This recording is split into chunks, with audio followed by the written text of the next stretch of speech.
병원 복도 끝, 불이 꺼진 진료실 문틈 사이로 희미한 불빛이 새어나왔다. 성재는 그 문 앞에 서 있었다. 이야기 시작하기 전에 구독, 좋아요 눌러주세요. 형광등 불빛이 깜빡이는 복도는 깊은 밤의 정적 속에 잠겨 있었고 그의 발소리만이 공허하게 울렸다. 간호사의 말이 귓가를 맴돌았다. 은호가 여기 있었다고요? 그는 손에 쥔 커피를 내려다 봤다. 이미 식어 있었다. 컵 표면에 물방울이 흘러내리듯 그의 기억 속에서도 무언가가 서서히 흩어졌다. 성재는 은호를 믿었다. 아니, 믿는다고 생각했다.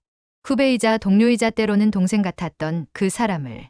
함께 밤을 새우며 연구 데이터를 분석하고 실패한 실험 앞에서 함께 한숨 쉬고 성공의 순간엔 조용히 미소 짓던 그 사람을. 하지만 지금 이 순간 성재는 자신이 은호에 대해 얼마나 아는지 의문이 들었다. 사람은 자신이 보고 싶은 것만 보는 법이다. 성재가 본 은호는 성실하고 조용하며 헌신적인 연구자였다. 그런데 그것이 전부였을까? 은호의 눈빛 속에 늘 서려 있던 그 피로의 정체는 무엇이었을까? 그날 새벽 3시 그는 그저 후배를 데리러 온 것이었다. 연구실에서 밤을 새운 은호가 집에 가지 못하고 있다는 연락을 받았다. 성재는 당연하다는 듯 차를 몰고 병원으로 향했다. 은호는 늘 그랬다. 스스로를 돌보는데 서툴렀고 누군가 챙겨주지 않으면 그대로 쓰러질 때까지 일했다. 성재는 그런 은호가 안쓰러우면서도 대견했다. 하지만 지금 생각해보면 그 헌신 뒤에는 다른 무언가가 숨어 있었는지도 모른다. 도망치듯 일에 매달렸던 건 아닐까. 무언가로부터 눈을 돌리기 위해. 문이 열리고 고성이가 울고 있었다. 그녀의 얼굴엔 후회의 그림자와 피로가 뒤섞여 있었다. 성재는 그 순간을 또렷이 기억했다. 그녀의 눈가에 번진 마스카라, 떨리는 손끝, 그리고 그 입술에서 새어나온 한마디. 미안해요. 무엇이 미안한 것인지, 누구에게 미안한 것인지조차 불분명한 그 말. 은호는 어디에도 없었다. 텅 빈 진료실엔 그의 흔적만 남아 있었다. 책상 위에 펼쳐진 논문, 반쯤 마신 물컵, 그리고 의자 등받이에 걸린 흰 가운. 마치 방금 전까지 여기 있었다는 듯이. 하지만 사람은 없었다. 성재는 속삭였다. 도대체 무슨 일이 있었던 거야, 은호야. 그의 목소리는 공허한 복도에 흩어졌다. 대답은 없었다. 그저 형광등의 윙거리는 소리만이 그를 감쌌다. 성재는 문득 깨달았다. 자신이 은호를 찾는 것이 아니라 은호가 남긴 흔적 속에서 자신이 놓친 것을 찾고 있다는 것을. 신뢰는 한순간에 무너지지 않는다. 조금씩 보이지 않게 균열이 생기고 그 틈으로 의심이 스며든다. 그리고 어느 순간 돌이킬 수 없는 지점에 다다른다. 그로부터 이틀 뒤 병원은 평소처럼 바빴다. 환자들이 오가고 의료진이 분주히 움직이고 병원 특유의 소독약 냄새가 복도를 채웠다. 성재는 회의실 창가에 서서 환자 차트를 넘기고 있었다. 하지만 집중되지 않았다. 글자들이 눈앞에서 흐려졌다. 머릿속은 여전히 그날 밤의 장면으로 가득했다. 고성이의 눈물, 은호의 빈자리, 그리고 그 모든 것이 남긴 의문들. 지은호의 이름이 적힌 보고서 한 줄에서 손이 멈췄다. 연구 중단 요청 사유, 개인적 사정. 성재는 그 문장을 몇 번이고 읽었다. 개인적 사정. 얼마나 편리한 표현인가. 모든 것을 감추면서도 아무것도 설명하지 않는. 은호는 늘 그랬다. 자신의 문제를 드러내지 않았다. 힘들어도 괜찮다고 했고, 지쳐도 웃었고, 무너져도 혼자 일어섰다. 아니, 일어선 척했다. 성재는 이제야 그 차이를 이해했다. 일어서는 것과 일어선 척하는 것 사이에 보이지 않는 간극을. 그는 고개를 들었다. 창밖으로 비가 내리고 있었다. 11월의 차가운 비. 병원 지하 주차장에서 누군가가 우산을 접고 있었다. 그 사람의 뒷모습이 낯설지 않았다. 고성이. 그녀는 천천히 걸어 병원 건물 안으로 들어갔다. 성재의 가슴이 조여들었다. 그녀는 은호의 보호자였고 동시에 그의 과거와 얽힌 이름이었다. 정확히 어떤 관계인지 성재는 몰랐다. 은호는 그녀에 대해 거의 말하지 않았다. 단지 가족 같은 사람이라고만 했다. 하지만 가족이라는 단어는 때로 너무 많은 것을 담고 때로 아무것도 설명하지 못한다. 성재는 생각했다. 그 여자가 왜 다시 나타난 거지? 은호가 사라진 그 밤, 그녀가 울고 있었다는 건 무엇을 의미하는가? 그녀는 은호의 부재에 대해 알고 있었을까? 아니, 어쩌면 그 부재의 원인이었을까? 성재는 자신의 생각을 멈췄다. 섣부른 추측은 위험하다. 하지만 인간의 마음은 공백을 견디지 못한다. 알 수 없는 것 앞에서 우리는 이야기를 만들어낸다. 진실이든 거짓이든 그것이 공백을 메워준다면. 회의실 문이 열리고 동료 의사가 들어왔다. 성재 선생님, 회의 시작합니다. 성재는 고개를 끄덕이고 자리에 앉았다. 하지만 그의 정신은 여기에 없었다. 그는 창밖을 바라봤다. 비는 계속 내리고 있었다. 고성이는 보이지 않았다. 그녀는 이미 건물 안 어딘가에 있을 것이다. 은호의 흔적을 찾아서 혹은 그 흔적을 지우러. 그날 밤 연구실. 성재는 혼자 남아 있었다. 컴퓨터 화면에 기록 삭제됨이라는 문구가 은호의 로그, 실험 기록, 메일. 모두 지워져 있었다. 성재는 마우스를 놓았다. 숨이 막혔다. 이것은 단순한 실수가 아니었다. 누군가 의도적으로, 계획적으로 은호의 모든 흔적을 지운 것이다. 그것도 아주 철저하게. 성재는 뒤로 기대어 천장을 바라봤다. 형광등 불빛이 차갑게 내리쬐었다. 그의 머릿속에서 수많은 질문들이 소용돌이쳤다. 왜 기록을 지웠을까? 무엇을 숨기려는 걸까? 은호 스스로 지운 것일까? 아니면 다른 누군가가? 그리고 만약 다른 누군가라면 그 사람은 은호를 보호하려는 것일까? 아니면 자신을 보호하려는 것일까? 책상 위엔 고성이의 메모가 한 장 남겨져 있었다. 그 애는 죄를 짓지 않았어요. 성재는 그 메모를 집어들었다.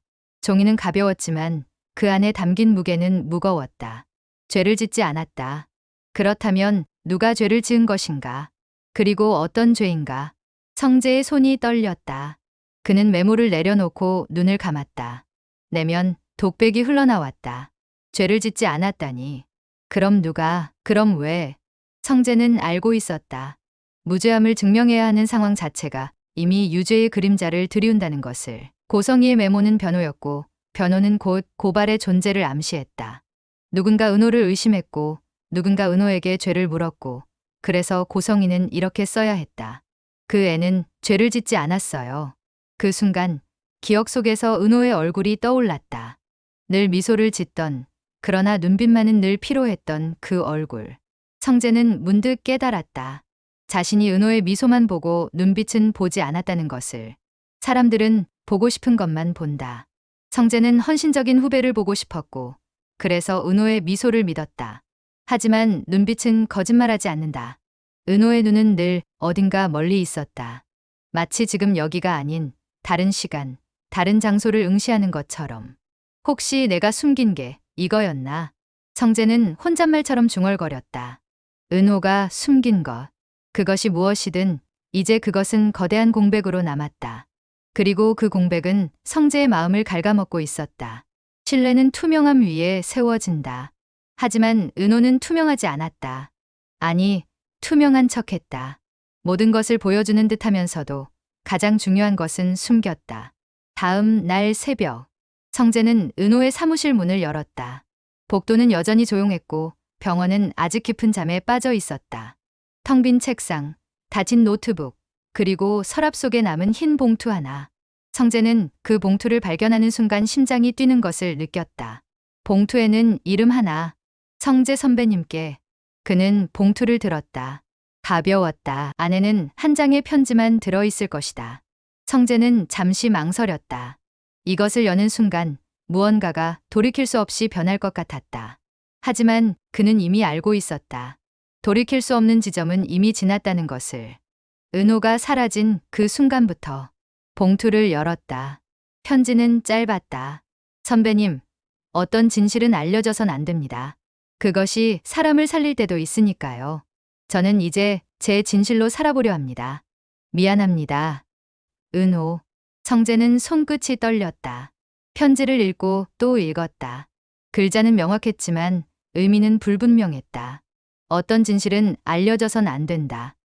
그것이 누구를 살리는가? 은호 자신을, 고성이를, 아니면 성재를. 저는 이제 제 진실로 살아보려 합니다. 그렇다면 지금까지는 진실로 살지 않았다는 말인가? 거짓 속에서 혹은 타인의 진실 속에서 살았다는 것인가? 진실이 사람을 살린다고. 성재는 그 문장을 곱씹었다. 하지만 그 문장이 오히려 모든 걸 죽이고 있었다. 진실을 숨김으로써 누군가를 살린다는 것. 그것은 곧 다른 누군가를 죽인다는 뜻이었다. 성재는 지금 죽어가고 있었다. 의심 속에서, 불확실함 속에서, 배신감 속에서.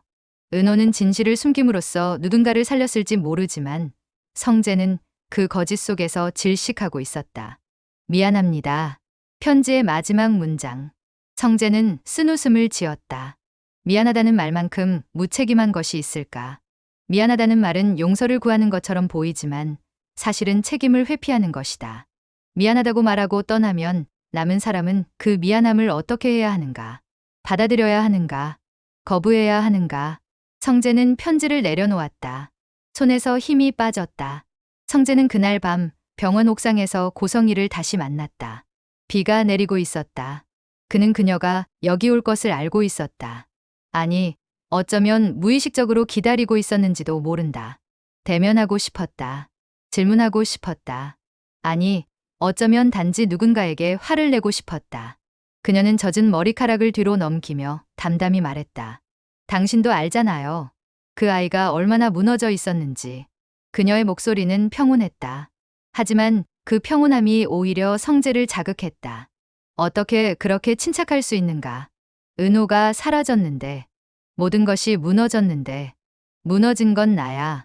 성재의 목소리가 떨렸다. 믿었던 사람을 잃었으니까. 그는 자신의 감정을 숨기지 않았다. 분노, 배신감, 그리고 그 밑바닥에 깔린 슬픔. 고성희는 그를 바라봤다. 그녀의 눈빛에는 연민이 있었다. 하지만 성재는 연민을 원하지 않았다. 그는 답을 원했다. 진실을 원했다. 믿음은 언제나 일방적이에요. 고성희가 말했다. 사랑도, 진실도. 성재는 그 말에 할 말을 잃었다. 그녀는 옳았다. 믿음은 일방적이다. 성재는 은호를 믿었지만 은호는 성재를 믿지 않았다. 아니, 믿을 수 없었다. 그래서 진실을 숨겼다. 사랑도 마찬가지다. 일방적이다. 성재는 은호를 아꼈지만 은호는 그 애정을 받아들일 수 없었다. 짐이 되었을지도 모른다. 그래서 당신은 거짓으로 그를 지켰단 말입니까? 성재가 물었다. 고성희는 잠시 침묵했다. 빗소리만이 그 사이를 채웠다. 그녀는 천천히 입을 열었다. 거짓이었지만 단 한순간만은 진심이었어요. 그녀의 목소리가 갈라졌다. 성재는 그 순간을 보았다. 그녀의 눈동자 속에서 무언가가 부서졌다. 단단하게 쌓아올린 방어막이 금이 가고 그 틈으로 고통이 새어나왔다. 성재는 입술을 깨물었다. 그녀를 미워해야 했다. 은호를 데려간 사람, 진실을 숨긴 사람, 모든 것을 망친 사람. 하지만 그 미움 속엔 이해가 있었다. 고성희도 은호를 지키려 했다. 그녀만의 방식으로. 거짓이었지만 단 한순간만은 진심이었다고 했다. 성재는 알았다. 그 한순간이 무엇을 의미하는지. 사람은 때로 거짓 속에서도 진심을 담는다. 그리고 그것이 더 고통스럽다. 순수한 거짓보다 진심이 섞인 거짓이 더 사람을 아프게 한다. 육마. 여운 남겨진 자해의 침묵. 며칠 후 은호의 사직서가 공식적으로 승인되었다. 연구팀은 해체되었고 모든 자료는 폐기되었다. 병원은 다시 일상으로 돌아갔다. 마치 아무 일도 없었던 것처럼. 하지만 성재는 알고 있었다. 아무 일도 없지 않았다는 것을. 은호의 부재는 빈자리 이상의 것을 남겼다. 그것은 질문이었고 의심이었고 균열이었다. 성재는 마지막으로 연구실 불을 끄며 조용히 말했다. 진실이 사람을 바꾼다고. 아니, 진실은 남은 사람을 버려둔다. 그의 목소리는 텅 빈 공간에 흩어졌다. 불이 꺼진 공간에 빗소리만이 남았다. 모니터 화면 속 은호의 마지막 실험 기록이 반쯤 남은 채 깜빡이고 있었다. 삭제됨이라는 단어 뒤에 커서가 전멸했다. 마치 누군가 아직 말을 잊지 못한 것처럼. 성재는 문을 닫고 복도를 걸었다. 그의 발소리가 메아리 쳤다. 병원은 여전히 돌아가고 있었다. 환자들은 왔고 의사들은 진료했고 간호사들은 분주했다. 생명은 계속되었다. 하지만 성재의 안에서는 무언가가 멈춰 있었다. 은호가 남긴 질문들, 고성희가 숨긴 진실들, 그리고 자신이 놓친 신호들. 그는 엘리베이터를 타고 1층으로 내려갔다. 로비는 한산했다. 밤 10시. 면회 시간이 끝나고 병원은 다시 고요 속으로 침잠했다. 성재는 자동문을 나서며 차가운 바람을 맞았다. 비는 그쳤지만 공기는 여전히 축축했다. 그는 하늘을 올려다봤다. 구름이 낮게 깔려 있었다. 별은 보이지 않았다. 진실은 남은 사람을 버려둔다. 성재는 자신의 말을 되새겼다. 은호는 자신의 진실로 살아가기 위해 떠났다. 하지만 성재는 남았다. 불완전한 이야기 속에서, 답 없는 질문들 속에서. 그것이 남겨진 자의 운명이었다. 떠난 사람은 해방되지만 남은 사람은 계속 질문한다. 무엇 때문에? 내가 뭘 놓쳤을까? 7마 엔딩 시그널 그림자 속의 약속. 그날 밤 성재는 병원 옥상에서 담배를 꺼내 들었다. 그는 원래 담배를 피우지 않았다. 하지만 지금은 무언가 손에 쥐고 싶었다. 불빛이 깜빡였다. 라이터를 켰다 껐다 반복했다. 작은 불꽃이 어둠 속에서 명멸했다. 성재는 담배에 불을 붙이지 않았다. 그저 바라만 봤다. 그 순간 휴대폰에 메시지가 도착했다. 진동이 울렸다. 성재는 화면을 봤다. 발신인 지은호. 그의 심장이 멎는 것 같았다. 은호. 은호가 보낸 메시지. 언제? 성재는 메시지를 열었다. 내용은 단 한 줄이었다. 선배님, 제가 사라지면 성희를 믿지 마세요. 그의 눈동자가 흔들렸다. 손이 떨렸다. 성희를 믿지 마세요. 은호의 마지막 메시지. 그것은 경고였다. 아니, 였다. 혹은 고백이었다. 성재는 메시지를 몇 번이고 읽었다. 글자는 명확했지만 의미는 여전히 불분명했다. 고성희를 믿지 말라는 것. 그녀가 거짓말을 했기 때문에. 아니면 그녀가 진실을 알고 있기 때문에. 화면이 꺼졌다. 멀리서 사이렌 소리가 울렸다. 앰뷸런스가 병원 응급실로 들어가고 있었다. 병원 비상등이 깜빡 붉은 불빛이 어둠을 가르며 회전했다. 성재는 그 불빛을 바라봤다. 생명과 죽음의 경계. 병원은 그 경계 위에 서 있다. 그리고 지금 성재도 어떤 경계 위에 서 있었다. 믿음과 의심에, 진실과 거짓에, 남는 것과 떠나는 것에. 성재는 담배를 던졌다. 불빛이 젖은 바닥에서 꺼지며 연기가 희미하게 피어올랐다. 그는 내면 독백을 흘려보냈다. 진실보다 무서운 건 믿음이 무너진 자리야. 믿음이 무너진 자리엔 무엇이 남는가? 공허함, 의심, 그리고 끝없는 질문들. 성재는 은호를 믿었다. 하지만 은호는 성재에게 고성희를 믿지 말라고 했다. 그렇다면 성재는 무엇을 믿어야 하는가? 누구를 믿어야 하는가? 카메라가 멀어지며 병원 옥상에 붉은 경고등만 남는다. 깜빡임. 정지. 성재의 뒷모습이 작아진다. 그는 여전히 옥상 난간에 기대어 서 있다. 바람이 그의 옷자락을 흔든다. 밤은 깊어가고 도시의 불빛들이 흐릿하게 빛난다. 하지만 성재의 주변은 어둡다. 그는 빛과 그림자의 경계에 서 있다. 떠난 자와 남은 자 사이에, 진실과 거짓 사이에. 화면이 서서히 어두워진다. 붉은 경고등만 하나, 둘, 셋. 그리고 정지, 완전한 어둠. 하지만 그 어둠 속에서도 무언가 남아있다. 은호의 메시지, 성희를 믿지 마세요. 그 한 문장이 성재의 삶을 바꿀 것이다. 아니, 이미 바꿨다. 이제 그는 돌아갈 수 없다. 진실을 알기 전으로, 의심하기 전으로, 믿음이 온전했던 그때로. 구독과 좋아요로 응원해 주세요.